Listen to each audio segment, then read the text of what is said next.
gosh. Clip it. But Clip it, chat. all those guys at that one company, like selling final expense, they have no idea what they're missing out on. They have a higher personal comp, but they have no idea about compression. Actually, let's like switch a little bit and talk about that. Compression. Because like realistically there's two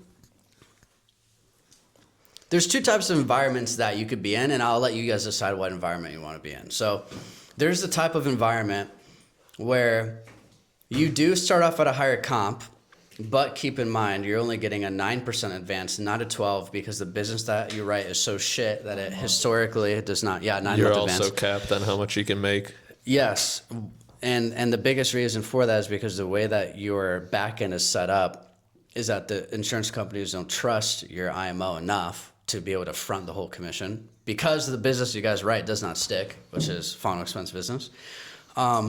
So there's no ability to kind of, I guess you could say, pop out into like another generation.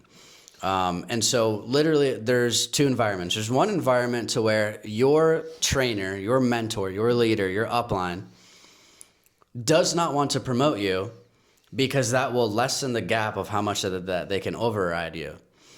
And it's not because they dislike you. It's not because they are unable. It's not because they don't want to. It's because they cannot.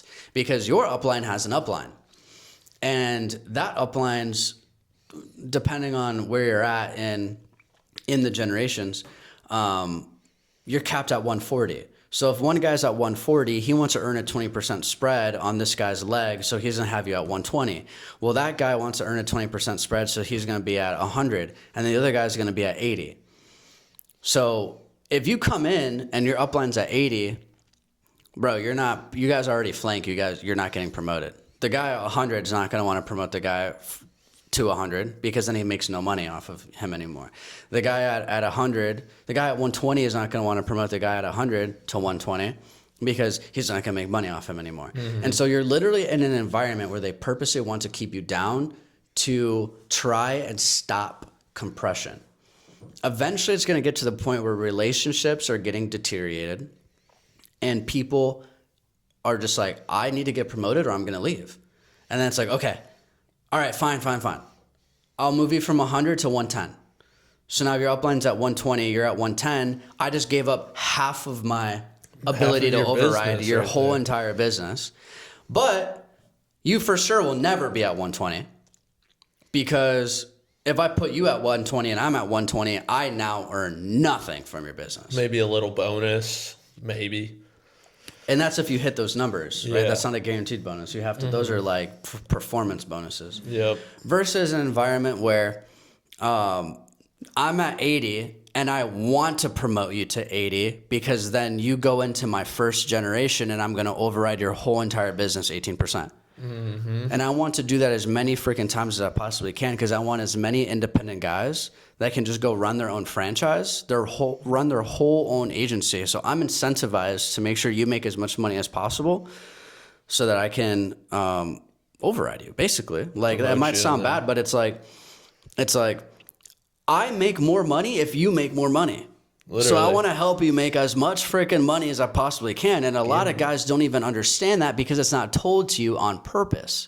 Yep. Right. And it goes so much deeper than that. Like I would have to make a YouTube video really, really like have a whiteboard or like share my screen to really break it down. But you're not making more money. You're writing terrible business. You could be writing much higher ticket, making way more money and promote every single one of your guys and never be limited to what you can promote them to and override 7 generations deep when that company only has 1 generation. Yeah, it's definitely a big game changer for sure. You don't want to, I mean, obviously you want to make as much money as possible, but you also want your guys to make as much money as possible, right? Because if they're making money, they're going to stay. Mm-hmm. Right, so if we can get them promoted and make them a fuck ton of money, it's fucking win-win. Yeah. Yeah, they're just literally manipulating young kids fresh out of high school. I mean, it's like and because they're brand new in the insurance space, they don't know that there's other options. Exactly. They don't even know that there's other alternatives. Yeah, they've not been introduced to That's why I liked it, bro. As soon as I came in, if I had a question, you gave me a fully transparent answer. There was no question that I ever asked that it was like you gave me an answer that I thought there was more to. I had a question about comp. You pulled the whiteboard out. You explained everything. How I'm making money. How you're making money off me making money. But it's like you're not taking money away from me. The money's already there. Yeah. You're just getting your cut of it. Yeah. It's how the shit is structured. But then there's I'm getting paid to train you. Right. That's how I get paid. I don't get paid hourly to train you. Right. I get paid off of training you to the point where you make money, and I make money off the money that you Right. make. And I would much rather be having you have someone who's fully transparent with me, who's giving me the best options and giving me the best chances to succeed. I'd rather have you make money off of the production that I'm writing than go be somewhere else where when I have a question, my upline doesn't know because their upline doesn't know because their upline doesn't want to tell them. Yeah. There's one company that I've taken a lot of agents from where they earn a higher comp than us. And I explain the way that their comp model works. Yep. And I explain true comp, and I explain, how much the insurance company is actually paying them. And then there's a difference between how much the insurance company is paying them versus how much the IMO is paying them. Yep. And, really just explain what true comp is. And literally none of them were even told about it. Yeah. And that's obviously intentional. And just, asking, what contract's your upline at? X amount. What contract is their upline at? Oh, I don't know. Okay. And then, you just DM people, ask people, you have to have connections to like get insider information on that. Right. But, you figure it out. And then you figure out that guys have literal deals with each other. They're like, hey, you're never going to be higher than a 120, just so you know, like literal contracts written out about that stuff. And then, all these guys, like once I actually explain how their comp plan works, they're like, what? Yeah. No way. And I'm like, yeah, go ask your upline. Like, here's a ton of questions I want you to go ask your upline, see if they even fucking know how to answer it. Because they don't even know. Or they are playing, or they're using weaponized incompetence, right? They're weaponizing incompetence, acting like they don't know to avoid having to explain it to you.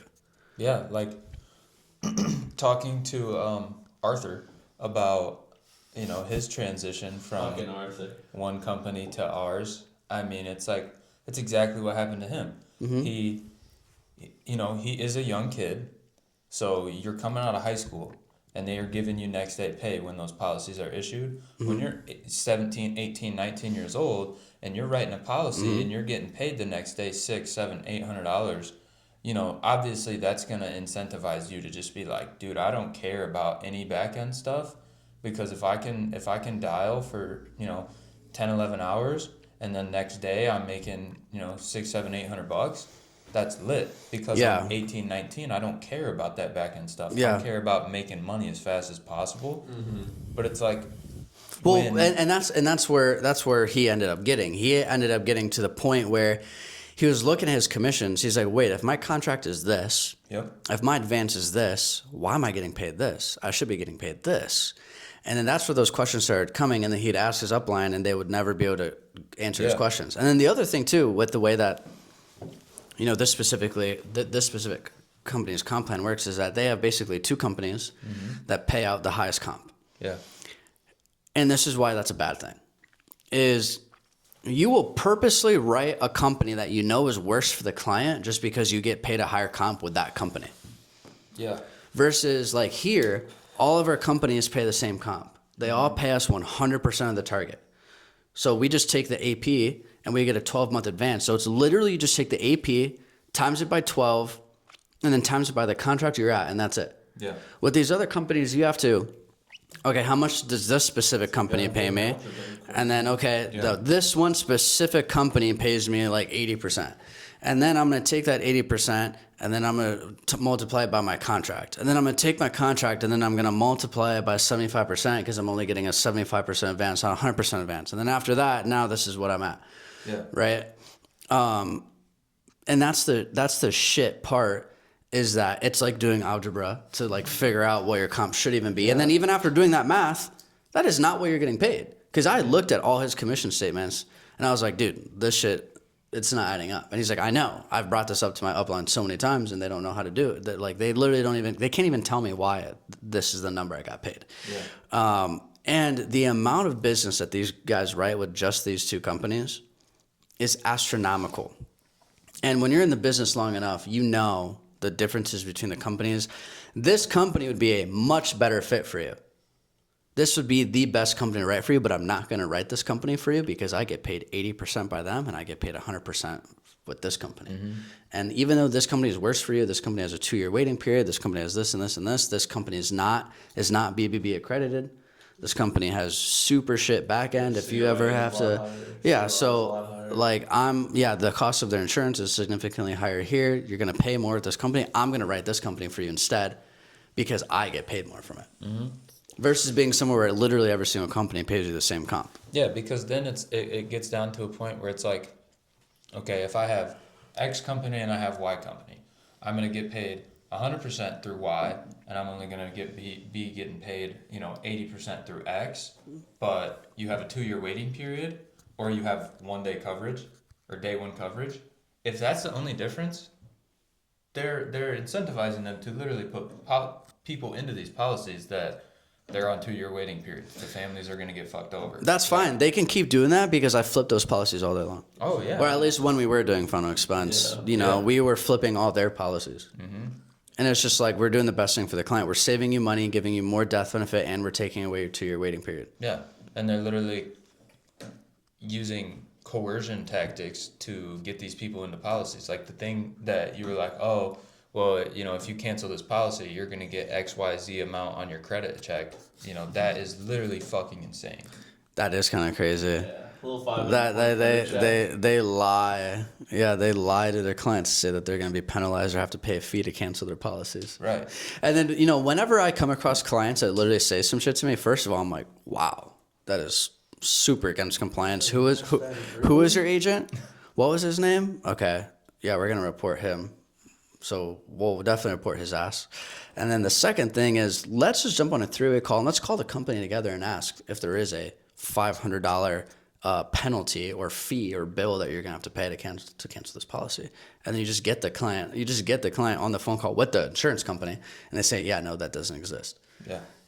So like, and then it's like, Betty who's 80 years old, she don't fucking know. Mm-hmm. Right. Mm-hmm. It's crazy how shady the insurance business is. That's why it's so important that you get in with the right group of guys. Mm-hmm. And write good business. Yeah. Or else you get fucked. Yeah. That's why I like the whole, like I said, when I came in, everything was transparent. There was no, dude, I worked in a fucking prison for a year. When somebody's being shady, like I know. Mm-hmm. Like at least I think I know. Like,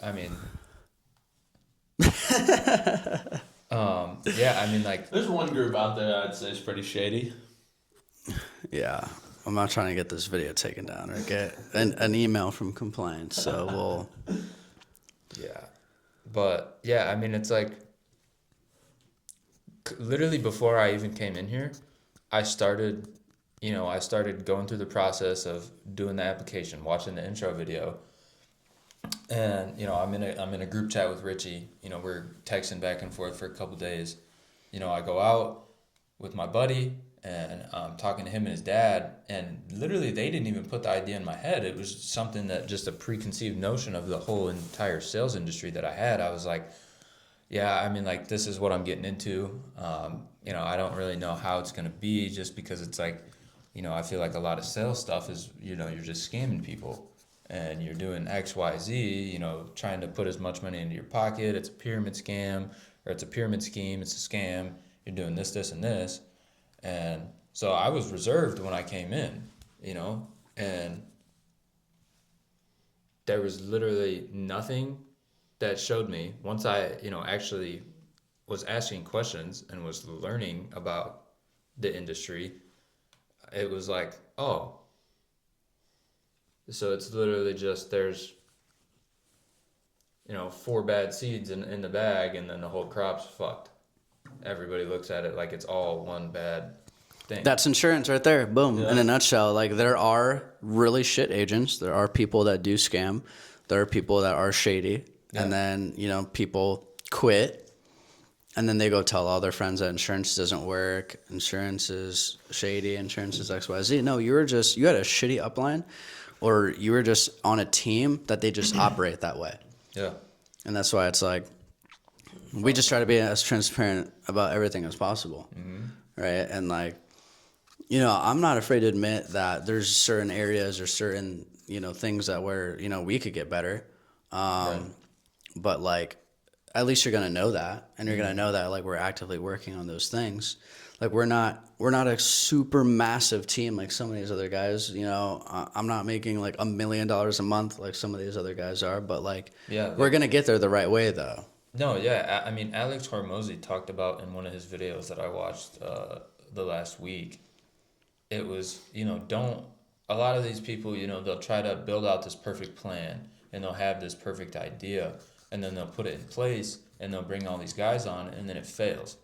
And it's like, he literally said, you know, get all your guys, get good guys, and then build the business together. And you're going to be 50 times more successful every single time you do it that way, because when you're all learning together and you're going through the process together, it's just so much better than trying to, okay, I'm gonna sit, you know, by myself, and, you know, in my room, and I'm gonna work out this plan, you know, as to how to be ultra successful and be ultra wealthy, and it's not gonna work because you're not communicating with other people. It's one focal point that you have. It's one point of view that you're putting into it, rather than, you know, everybody else is going to have a different idea on how to go about something. And just because it's different than yours, it doesn't mean it's going to fail. That's just different types of leadership. And Max can comment on this a lot more, because Max has been around for a lot longer and he's worked with me a lot longer. But there's like two types of leadership. There's black and white leadership, and then there's gray leadership. And black and white leadership is when you're just like, this is what I'm going to do. This is just the way it's going to be, and that's it. And I'm getting no outside counsel. Yeah, black and white leadership is more like dictatorial leadership, where it's just like, this is what's going to happen whether you like it or not. I could care less. This is the way it's going to be. The way that I lead is a lot different, where it is a lot more gray. It's a more like, this is what I want to do. This is why the way I want to do it. Poke holes through it. What's kind of your feedback? Is that not how? Yeah, no, I would say usually like when a decision is, you know, being discussed, there's usually 3 or 4 of us kind of sitting around a table, really kind of just giving our inputs and feedback. The top guys. Yeah, we kind of just give our inputs, feedback of like, okay, this is like what we kind of want to get to. How can we get there? And then, you know, we're all kind of like discussing it, brainstorming, right, as a team. And then from there, you know, it may be like, okay, part of it will come from this person, this person, this person. And then we'll put all of these together, and then, you know, really be like, okay, if we put all of these together, now this is going to be, you know, something that'll work for majority of people. It's always a group decision. It's always like, and any decision that's ever made, it is always with the idea that, you know, how can we get as many of the guys making as much money as possible every single time? And the only way that you're going to really be able to properly do that is just by getting outside counsel and feedback from everybody else that's actually in the field, right? Because if you're just like a manager and you're just going to make decisions for people that are in the field, but you're not in the field, you're not making the best decision, because you don't have the context. You're not in it doing it. Not only am I, you know, in it and doing it, but I'm also going to talk to the people that are in it and doing it the most as well, and be like, okay, what are you seeing? I want, like, for any big decision that's made in the agency, I always want another set of eyes on it, or as many sets of eyes as possible. Everybody has a different perspective. Everyone learns a different way. Everybody, you know, trains a different way. Like, that's kind of where that gray leadership comes in, is because like, you can talk to me, I can talk to, you know, we can talk the same way to each other, but like how you're talking to me might not work for someone else. right? Like how you talk to me might not be the same way you talk to Matt, right? Because we all see and like hear things different. Like you could say the same thing to me and say the same thing to him, but we hear it completely different, right? So that's kind of where that great leadership comes in. You have to know who you're working with and how to kind of address those. But then when you're bringing everybody together, the top people to kind of make those decisions, we can have that perspective for more people and kind of be able to devise a better game plan to help everybody else out. Yeah, leadership development is really the biggest thing. Like if there's two main skills in this business. It's sales. That's just how you figure out how to make money. And then there's leadership development. That's how you teach guys how to actually go build something crazy.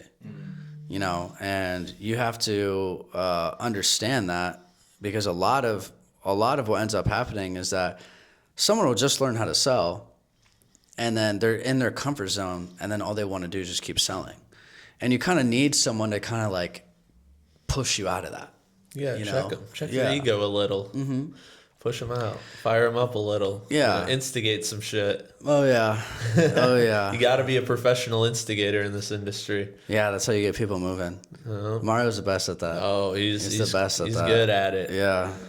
He'll Yeah. talk shit Mario's to you, the and then he'll best go at talk it. shit to someone else and be like, he just said this about you. What are you going to do about it? And then he'll go tell that person, he just was talking shit about you. What are you going to do about it? And Next then thing you know, you're in a group chat with that person, and then Next thing you know, he'll be there's like, a so and so said that they're going to do this amount of production. So and so said they're going to do this amount of production. Who's actually going to do it? And then like he's next really thing you good. know, at it's a doing it. battle. Yeah, yeah, And then Mario sits back and watches the fireworks. yeah, yeah. Exactly. No, he's super good at that. That's what you got to do, though. Like, that's how you got to get people. Because a lot of people, too, in this industry, they're athletes, right? Athletes do very well because we're very competitive, right? We don't like to lose. We don't like people talking shit on us.